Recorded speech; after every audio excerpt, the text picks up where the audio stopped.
Okay. I need. No. I touched it. That was my problem. Okay. No. Thank you. Okay. By a show of hands, who has children? Okay, we're married. I knew that.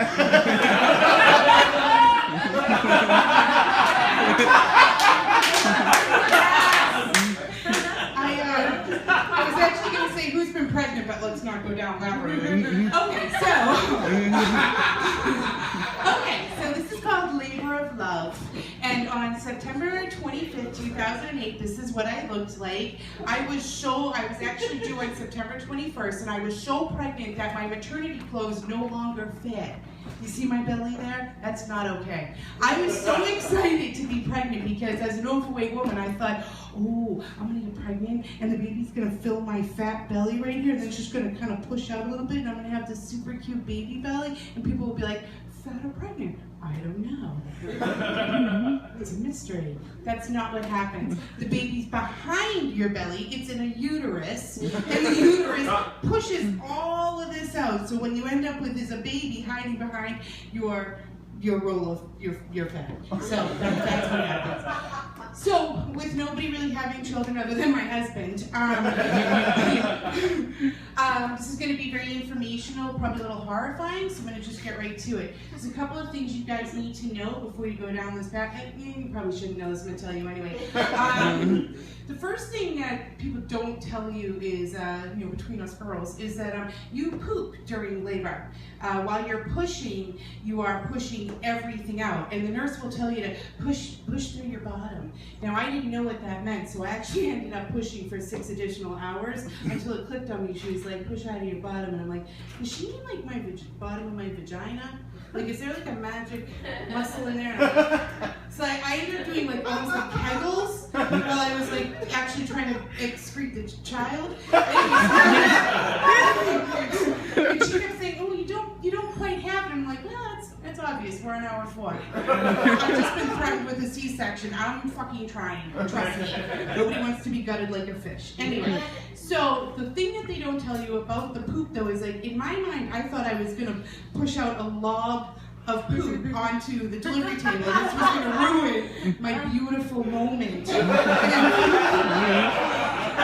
My son has actually been calling these Dukes. I've explained to him repeatedly it's Doog, and he insists it's a Duke. Anyway, sorry, sidebar. He's like 6. Anyway, but I was super paranoid about pooping during labor. That's going to come into play in a minute. So on September 26, 2008, I went into full-blown labor. I was having contractions at home, and we decided to go into the hospital. We lived in Southie. We drove to the Brigham. It was just a crazy day. The Brigham's like a little city in and of itself, so it's just nuts. Anyway, so we get up to the labor room, and the nurse is like, what do you think your contractions are at pain-wise? And I go, oh, easily a 6. I mean, they're just terrible. And she said, oh, no, you wouldn't be able to speak if they were at a 6. And I was like, oh. And then she looked at my husband, the one with the kids, and went, 6. And he, because he's been in labor and had babies before, said, and I was like, I'm going to fucking murder you. So they sent us home because we were going to labor at home, and I was like, no, I think I'd like to stay.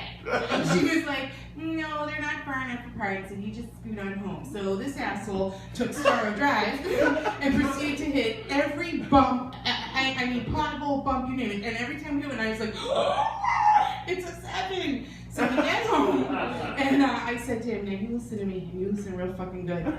I said, I'm not going to shit on that table. I said, so this is what you're going to do. You're going to get in the car, you're going to go to CVS, you're going to buy me an enema, you're going to come back here, I'm going to bend over, you're going to give me the enema, I'm going to shit it out, and we're going back to the hospital.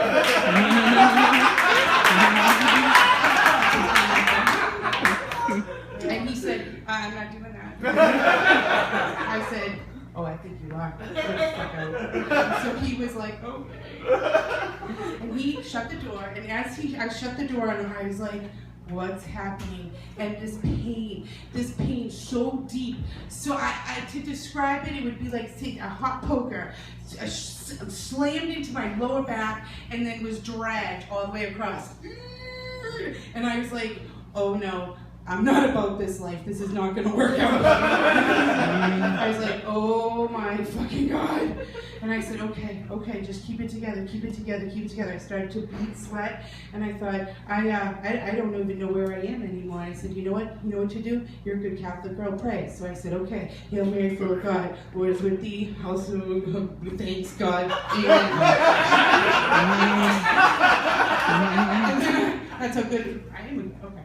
So, and then I thought, no, you know what I need to do? I need to take off my clothes. That will help. I'll take off my clothing. Clothing is constraining my body when I take off my fucking clothes. So I did. I walked down, I started to strip off all my clothes, and I said, if I am free of the clothing, this will help with the birth, somehow, some way. I got to my bedroom, and in my bedroom, we had our bed up against a bay window. It was beautiful, almost floor-to-ceiling windows. We had 1 million neighbors. We lived in Southie. And I said, okay, I have to get on the bed, because that's the only place where everything is safe, so let me get on the bed. So I got on the bed. Sorry in advance. So I got on the bed like this. All right, let's see. Can you hear me? Yeah. Okay, all right, then fuck the microphone. Okay. So I got on the bed and I thought, this is the only way to go. And then I looked up and I saw the moon, and I thought, oh, Luna, the moon goddess. And then my face went slack, and I was like, oh. Another thing you guys should all know is that your hair grows, all of it, and you can't reach it, any of it. Okay. Is that clear? And it grows in places it shouldn't, but does. I went into some state, and I don't know what happened, but I do recall, I remember looking up at the moon and seeing the neighbor's house and thinking, they can see me. Oh, fuck them, they don't even recycle. And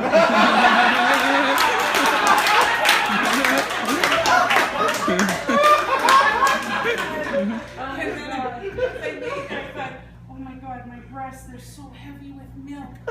My belly is full with child. And my thighs are so thick with steak and cheese.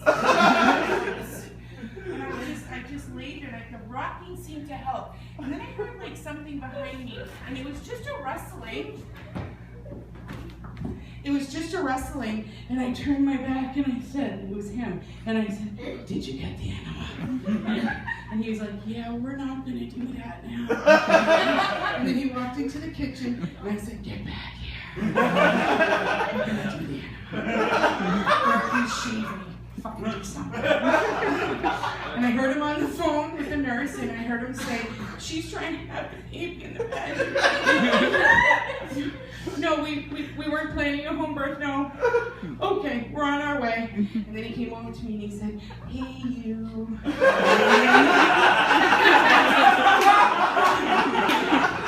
And then he tried to touch me. I was like, don't you ever fucking touch me again. So long as we live, that's how this relationship's going to be.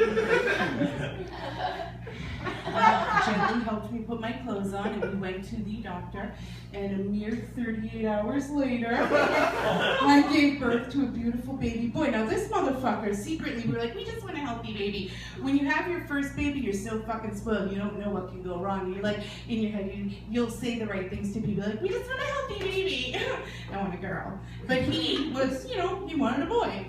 When that child came out of me, eventually, and he said, they were like, it's a boy, and he was like, ah! I'm like, you didn't win the Super Bowl, Tom Brady. Settle down.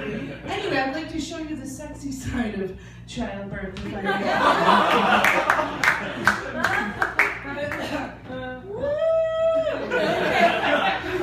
Next.